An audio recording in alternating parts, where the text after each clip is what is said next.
இப்ப டிடிஆ ஒர்க் பண்ணி ரிட்டையர் ஆயிட்டாரு. அவர் ஒரு சாதாரண குடும்பத்துல, அவங்க அப்பா வந்து ஒரு முஸ்லீம் குடும்பத்துல வேலையாளா இருந்தவர், பண்ணையாளா இருந்தவர்.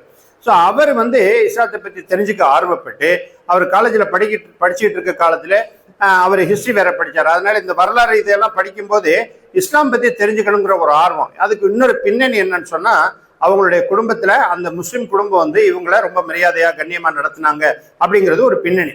இதுக்கு மத்தியில் அவர் இஸ்லாத்தை பற்றி தெரிஞ்சுக்க விரும்பினாரு. அதுக்கப்புறம் இஸ்லாத்தை படித்தாரு, தெரிஞ்சுக்கிட்டாரு.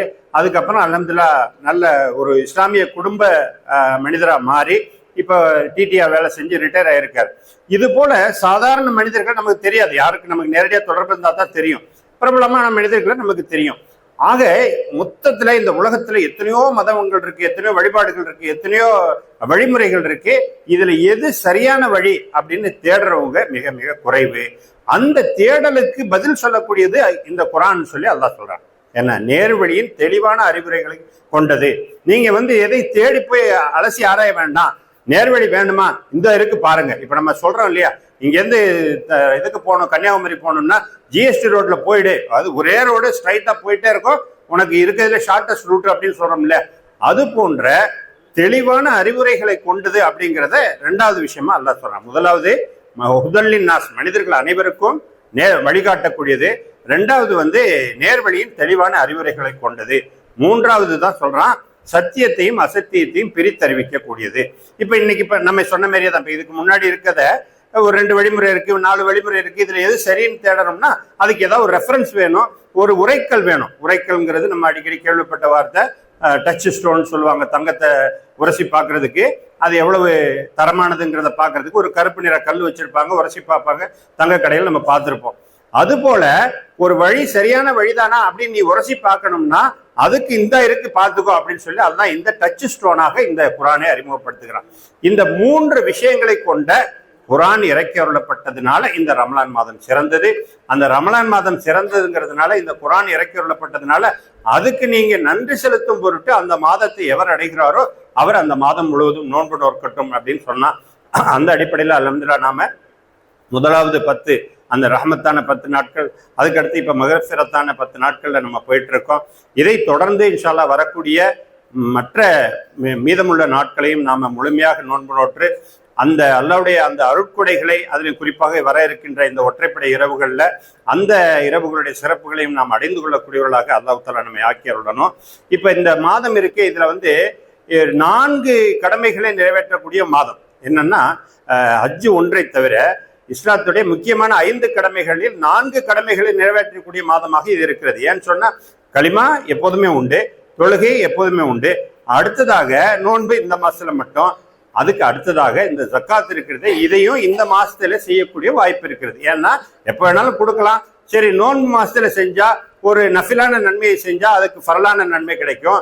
ஒரு ஃபரலான நன்மையை நிறைவேற்றினா 70 ஃபரலுகளுடைய நன்மை. அப்படிங்கும் போது இந்த இதை கொடுக்குறோம், ஜக்காத்தை எப்ப இருந்தாலும் கொடுக்கத்தானே போறோம். இந்த ரமலான்ல கொடுத்தோம்னா 70 மடங்கு 700 மடங்கு அல்லாஹ் வந்து அவங்க ஒவ்வொருத்தருடைய எண்ணத்துக்கு தகுந்த மாதிரி நற்கூலி அதிகமாக கொடுப்பான். அதனால இதையும் சேர்த்து இந்த ரமலான் மாசத்துல நம்ம வந்து நிறைவேற்றக்கூடிய ஆக இந்த 4 கடமைகளையுமே ஒரே மாதத்துல நிறைவேற்றக்கூடிய மாதமாகவும் இந்த ரமலான் மாதம் இருக்கிறது. அப்படிப்பட்ட அந்த ஜக்காத்தை நம்ம முழுமையாக நிறைவேற்றக்கூடியவர்களாக ஆகணும். ஏன்னு சொன்னா, இந்த ஜக்காத்துங்கிறது ஒரு பொருள் ரீதியான வழிபாடு, ஒரு வணக்கம். இதை வந்து நம்ம முஸ்லிம் சமுதாயம் மிக மிக குறைவாகத்தான் வந்து நினைச்சுக்கிட்டு இருக்காங்க, குறைவாகத்தான் அதை செயல்படுத்தக்கூடிய மக்களாக இருக்கிறாங்க. இன்னைக்கு வந்து முழுமையாக ஜக்காத்தை சரியான முறையில கணக்கிட்டு நம்ம கொடுக்க ஆரம்பிச்சோம் சொன்னா, இஸ்லாம்ல முஸ்லிம்கள்ல ஏழைகளே இருக்க மாட்டாங்க. இதுதான் ஜக்காத்துடைய நோக்கமும் கூட. ஜக்காத் வந்து வெறும் வருஷா வருஷம் கொடுத்து அவங்கள வந்து வருஷா வருஷம் வர வைக்கக்கூடியதாக அது இல்லை. மாறாக கூட்டு முறையில கலெக்ட் பண்ணி, அந்த ஆமிலின அலைகா 8 வகையான மனிதர்களை சொல்லும் போது கலெக்ட் பண்ணக்கூடியவர்களையும் நல்லா சொல்றாங்க போது, அப்ப கலெக்ட் பண்ணி கூட்டு முறையில சரியான முறையில நம்ம கொடுத்தோம்னு சொன்னா நிச்சயமாக வறுமை ஒழிக்கப்படும். வறுமையை ஒழிக்கிறது தான் ஜக்காத்துடைய நோக்கமும் கூட. என்ன, அந்த நோக்கத்துல நம்ம செயல்படுத்தினோம்னா, உமர் இப்னு அப்துல் அஜீஸ் அவர்களுடைய காலத்துல எப்படி ஒரு ஜக்காத்தை கொடுக்கறதுக்கு ஆள் இருந்தாங்க, வாங்குறதுக்கு ஆள் இல்லை என்ற நிலைமை வந்ததோ, அதே போன்ற நிலைமை இன்ஷா அல்லாஹ் நம்ம நாட்டிலையும் நம்ம கூட இருக்க மக்கள் மத்தியிலையும் உருவாகும். அதை நம்ம முறையாக செயல்படுத்தணும்னு சொன்னா நிச்சயமாக அந்த ஒரு மாற்றத்தை நம்ம பார்க்க முடியும்.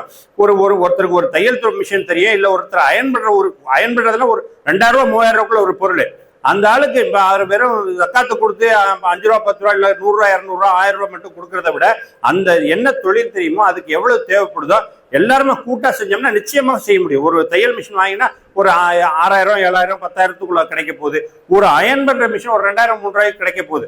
ஸோ இந்த பொருளை வாங்கி கொடுத்து அவரை தொழில் செய்யக்கூடியவர்களாக ஆக்கணும்னு சொன்னா இன்ஷா அல்லாஹ் அவர் காலப்போக்கில் ஜக்காத் கொடுக்கக்கூடியவராக மாறிடுவார். ஸோ அப்படிப்பட்ட ஒரு திட்டமிட்டு செயல்படுத்தக்கூடிய நிலைமையில இன்ஷா அல்லாஹ் நாம அதை செய்யணும். அப்படி செய்யும் போது நிச்சயமாக சமுதாயத்துல மாற்றங்கள் ஏற்படும். அந்த சமுதாயத்துல மாற்றங்களும் அந்த வறுமை ஒழிப்பும் தான் ஜக்காத்துடைய நோக்கம். அந்த நோக்கத்தை நம்ம முழுமையாக நிறைவேற்றணும். இப்ப எப்படி தொழுகையை கூட்டாத்தான் தொழுகிறோம், நோன்ப ஒரே மாசத்துல ஒரே வருஷம் உலகம் முழுவதும் இருக்கவங்க செய்யறோம். அதே மாதிரி ஹஜ்ஜை உலகம் முழுவதும் இருக்கவங்க ஒரே இடத்துல செய்யறோம். இது போன்ற கூட்டு முறையில் நிறைவேற்றப்பட வேண்டியதுதான் இந்த ஜக்காத்து.